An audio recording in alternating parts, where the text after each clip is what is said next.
Sa kabila ng pagbagal ng inflation rate sa bansa nitong Hulyo, dulot na rin ang pagbaba ng presyo ng mga produktong petrolyo.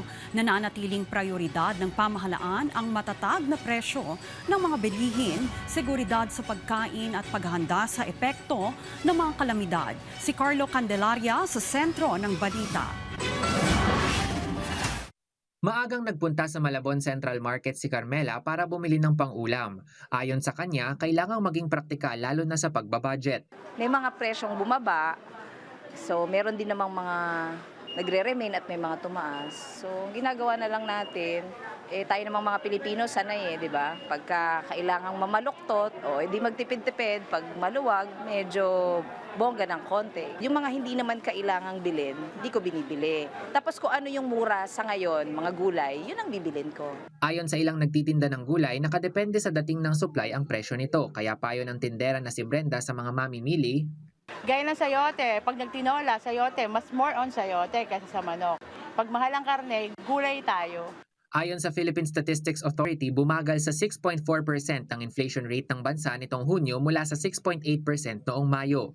Sabi ni National Statistician Yuse Claire Mapa, pangunahing dahilan ng mas mababang antas ng inflation ngayong buwan ang mas mabagal na pagtaas ng presyo ng transportasyon dahil na rin sa unti-unting pagbaba ng presyo ng mga produktong petrolyo. Yung Middle East conflict would still be a major factor to our overall inflation moving forward. The good news is that we are seeing parang pababa na rin, no?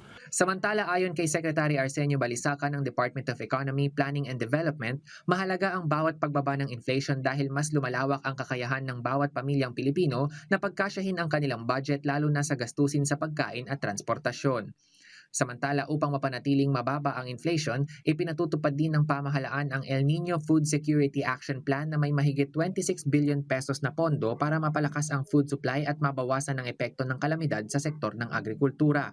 Isinusulong din ng Pilipinas at Japan ang pagtatayo ng isang National Strategic Petroleum Reserve para magkaroon ng sapat na reserbang langis sakaling magkaroon ng pandaigdigang krisis at bigla ang pagtaas ng presyo ng petrolyo. Target ng pamahalaan na mapanatiling matatag ang presyo ng mga pangunahing bilihin sa pamamagitan ng pagpapalakas ng produksyon ng pagkain, pagpapabuti ng supply chain at paghahanda sa epekto ng mga kalamidad at iba pang pandaigdigang hamon. Carlo Luis Candelaria para sa Bayan.